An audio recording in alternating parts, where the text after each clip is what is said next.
You are the story you tell about yourself, and what you say is often the only way people have to form an opinion about you. This is especially true in a college application essay, where what you say about yourself is your introduction to the college admissions department.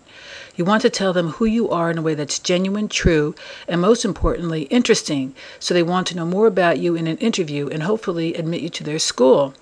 So how do you tell a good story? What is a good story? A good story is one that hits you in the gut because it's so real. A so-so story may give you information, but it doesn't engage your emotions, which you do by relating specific and relevant physical details about a situation. Here are the beginnings of two essays written about the same topic: how a young man's trip to Africa with his church mission changed how he looked at, no, not Africa, how he looked at himself. The first one uses no physical description, and the second one is loaded with sensory detail. Notice your reaction to each one. I love to travel, so when the opportunity presented itself to go on a missionary trip to Africa with my church group and help them build their new school, I was very excited. I wanted to show the world that positive action, like building a school in our sister village, was the only way to peace.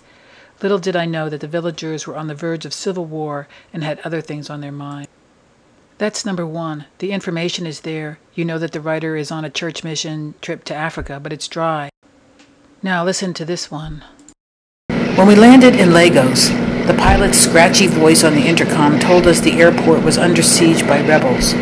We sat on the tarmac for 2 hours with no air conditioning, smelling each other's sweat, watching dark men in face paint and bare chests force the ground control men off the runway, while regular army soldiers rounded the rebels into SUVs.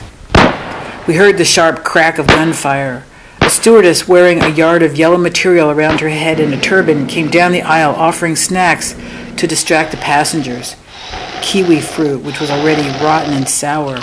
I was so thirsty I sucked on one anyway, suspecting that the Africa of my church school fantasy was not the one I was about to experience. The second story is much better because the author puts you in the action. How did he do it? He did it by engaging your senses: a hot, close airplane, the smell of other people, dark, shirtless men in face paint, the stewardess's yellow turban, the sharp crack of gunfire, and the sour kiwi fruit. Would you be surprised that the same person wrote both of these? The author was a B+ student with average SATs and was admitted to an Ivy League school, and he received a full scholarship to a private liberal arts college. When you close your eyes and think about a life-changing experience, do you think words or do you remember sensations? You remember sensations.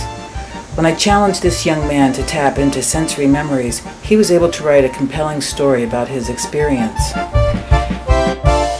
The instruction in this video is simple, yet it can help anyone make their writing more compelling by taking you through the process of tuning into what makes you unique, tuning into the world around you, and turning on your writing.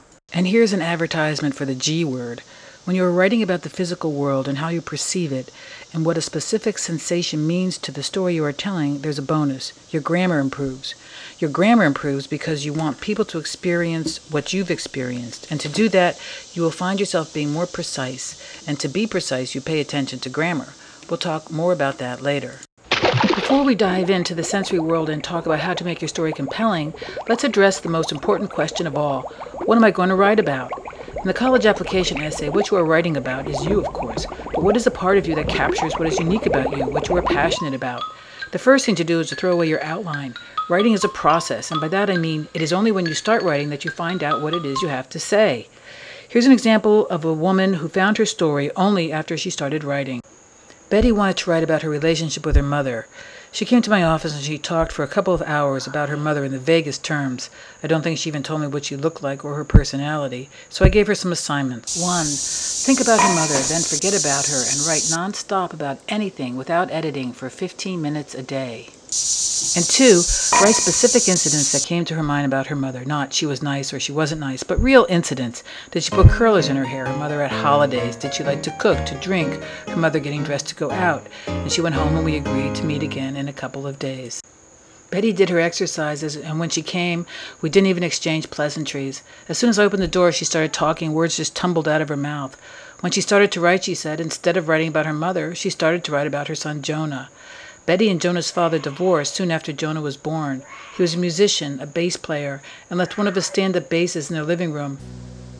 Her son Jonah actually started to play it himself, the low hum of the bass filling the house with a sound that she came to identify with her son and their home. Jonah, she told me, loved color, was a gifted artist, and her house was decorated with his paintings and drawings. And when he was a toddler, his hair smelled like wildflower. He was a kid, he went through phases, like I guess a lot of kids do, of eating only white food. And she worried that he was going to die of malnutrition because didn't he need some other colors in his diet?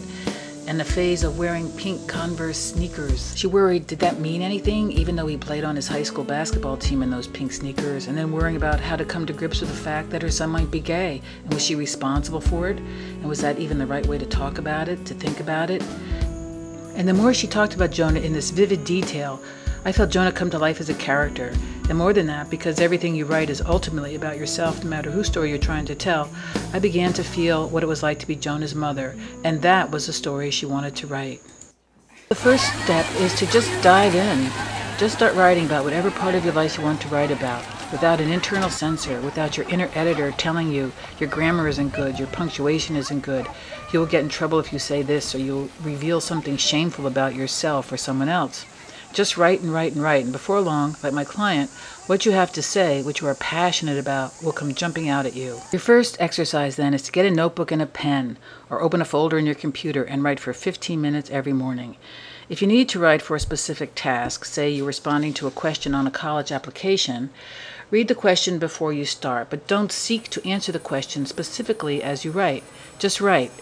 Most writing is done subconsciously. Your mind makes connections between different experiences you've had, so let it do its work.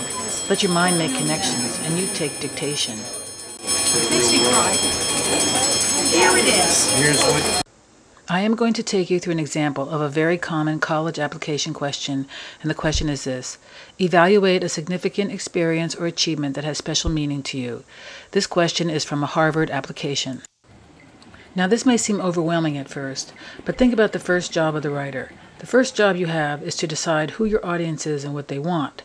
When you are writing a personal essay for a college admissions department, that is a very specific audience, and they want to know something very specific about you, no matter what the question.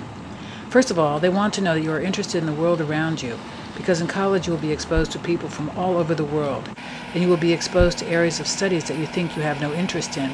And second, they want to know that you are capable of change, because that's what an education is all about, opening your mind to new ideas and perhaps even changing your mind about a couple. So start by reading the question. Evaluate a significant experience or achievement that has special meaning to you. On day one, you might just start writing about all the cool things you've done in your life. By the time you've reached 16, you've probably done more than a few cool things. And even if you think your life has been ordinary, after a couple days of free writing, the experience or achievement that defines who you are, no matter how humble you think it is, will start to appear on the page. Say your life is ordinary because you have to help care for a disabled parent. They don't give out awards for that, and maybe nobody even knows you do it.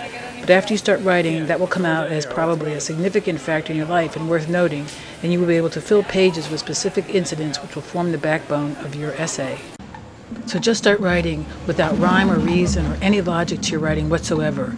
For example, you might write about your time as a camp counselor, and one of the things you just throw in there is that you saved the boy from drowning. Maybe it's not what you wanted to write your essay about, you being a big hero. Maybe you even forgot about it until you started writing. But you might find later that saving the boy gave some deeper meaning to your camp counselor experience. Perhaps about how you now feel an urgent responsibility towards others because of your wonderful physical gifts, which you thought were just to get rewards. And that's what you wanted to write about. Remember my client who wanted to write about her mother? When she started to write, she discovered that she really wanted to write about being a mother herself. If you consistently write, your inner voice telling you who you are will be insistent. That's the writing process.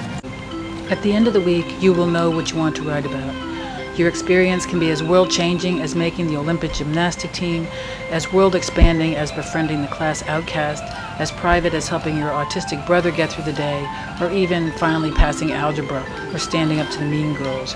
Whatever it is, that's what we will work on in the next lesson.